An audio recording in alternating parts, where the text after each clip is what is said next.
take you through. We can have a classroom setting here, so no texting or going to the bathroom during class.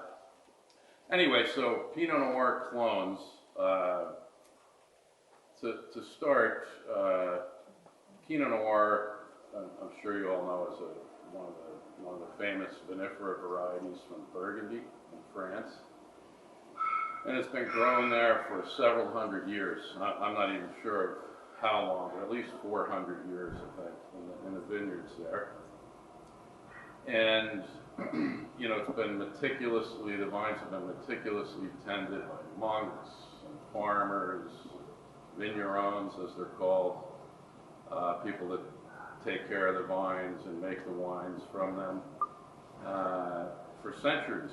And with lots of time to observe the vines and during their careful tending of the vines, they have discovered that Pinot Noir is a grape variety that tends to mutate somewhat.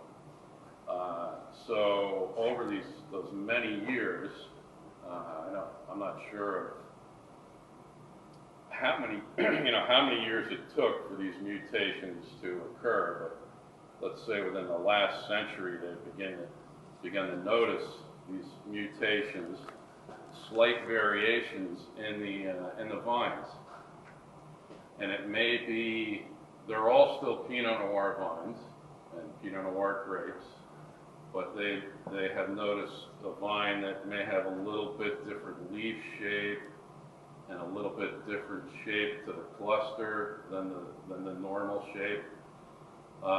It may be that the cluster is a little bit looser, so the berries aren't as tightly compacted within the cluster.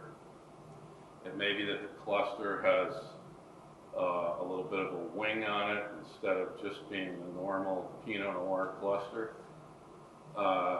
And I should mention that the normal Pinot Noir cluster is shaped kind of like a pine cone, and that's where the name comes from. Pinot means pine. So the normal cluster, if you think of a pine cone, is just kind of a cylindrical, small, it's a tiny cluster compared to many of the other varieties, and it just kind of tapers a bit to the bottom end of it.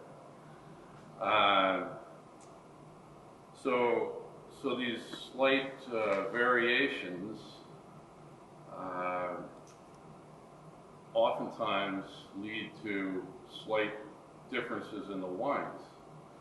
And over the many years, again, they've noticed that some of the variations, some produce slightly better wines.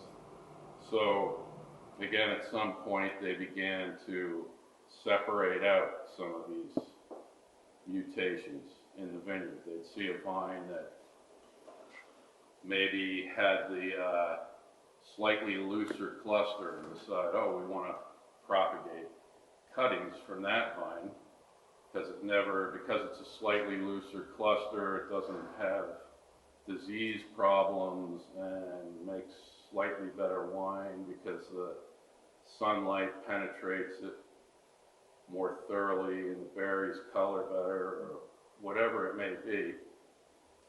They decided to propagate cuttings from those vines to try to improve their stock in the vineyard. And all vines are propagated by taking cuttings of the wood that grows during the season and grafting buds onto a rootstock, and then you have a vine that reproduces the characteristics of its parent. So the clones get propagated in that way.